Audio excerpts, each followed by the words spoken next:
Mulai ya. Bismillahirrahmanirrahim. Assalamualaikum warahmatullahi wabarakatuh. Saya Emelda Hestiana dari Lokus Muara Enim. Di sini saya akan mempresentasikan tugas kami yang metode penelitian yang berjudul Hubungan Pengetahuan Ibu Hamil tentang Gizi terhadap Nutrisi selama Kehamilan di Desa Kelumpang, Kecamatan Ulu Ogan, Kabupaten Ogan Komering Ulu. Kehamilan adalah masa terpenting untuk pertumbuhan janin. Salah satu faktor yang mempengaruhi keberhasilan suatu kehamilan adalah gizi. Status gizi ibu pada waktu pembuahan selama kehamilan dapat mempengaruhi pertumbuhan janin yang sedang dikandung. Menurut World Health Organization (WHO) mengatakan kehamilan ibu harus menyediakan nutrisi yang penting bagi pertumbuhan anak dan dirinya. Ibu hamil wajib mengkonsumsi makan bergizi seimbang, beragam, bervariasi, serta profesional. Semua zat gizi yang dibutuhkan hanya bisa tercukupi dari keanekaragaman sumber pangan yang dikonsumsi dalam porsi yang seimbang dan pas sesuai kebutuhan si ibu. Dari survei pendahuluan yang dilakukan di Desa Kelumpang tahun 2025, ibu hamil yang diwawancarai sebanyak 3 orang ibu hamil. Dari yang diwawancarai, ibu hamil 2 orang tidak mengetahui tentang gizi dan nutrisi selama kehamilan. Maka penelitian tertarik mengambil judul penelitian tentang hubungan pengetahuan ibu hamil tentang gizi terhadap nutrisi selama kehamilan di Desa Kelumpang. Rumusan masalahnya adalah apakah ada hubungan pengetahuan ibu hamil tentang gizi terhadap nutrisi selama kehamilan di Desa Kelumpang tahun 2025. Tujuan penelitiannya untuk mengetahui hubungan pengetahuan ibu hamil terhadap nutrisi selama kehamilan di Desa Kelumpang, Kecamatan Ulogan, Kabupaten Oku. Manfaat penelitian, hasil penelitian ini diharapkan dapat digunakan sebagai landasan untuk penelitian lebih lanjut mengenai pengetahuan ibu hamil tentang gizi terhadap nutrisi selama kehamilan. Tinjauan pustaka. Pengetahuan adalah merupakan hasil pengetahuan dan ini terjadi setelah orang melakukan pengamatan terhadap suatu penderita tertentu. Pengetahuan yang tercakup dalam dominan kognitif mempunyai 6 tingkatan, yaitu tahu, memahami, aplikasi, analisis. Menurut Noto Atmojo tahun 2027, faktor-faktor yang mempengaruhi pengetahuan adalah usia, pendidikan, pekerjaan, ekonomi sosial, kultur budaya dan agama, sumber informasi, dan pengalaman. Kehamilan. Kehamilan adalah proses terjadinya konsepsi atau pertumbuhan dan perkembangan janin intrauterin mulai sejak konsepsi dan berakhir sampai permulaan persalinan menurut Maduaba 2010. Kehamilan dibagi menjadi 3 triwulan yaitu triwulan pertama 0 sampai 12 minggu, triwulan kedua 13 sampai 28 minggu, triwulan ketiga 29 sampai 42 minggu.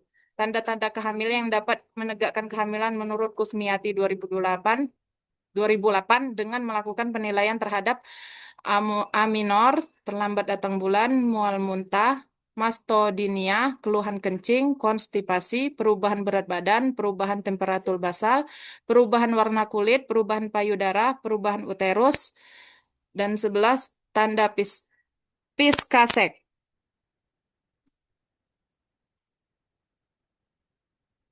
Gizi dan nutrisi. Gizi adalah suatu proses organisme menggunakan makanan yang dikonsumsi secara normal melalui proses digesti, absorpsi, transportasi, penyimpanan, metabolisme, dan pengeluaran zat-zat yang tidak digunakan untuk mempertahankan kehidupan.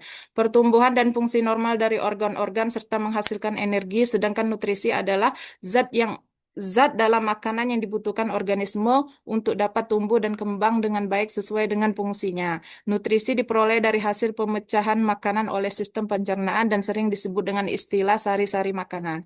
Status gizi yang baik dan seimbang selama hamil untuk menjaga kesehatan, maka ibu harus menciptakan pola makan sehat di mana makanan yang dikonsumsi memiliki jumlah kalori dan zat-zat gizi sesuai dengan kebutuhan. Ada beberapa parameter ibu hamil antara lain umur, berat badan, tinggi badan, dan lila.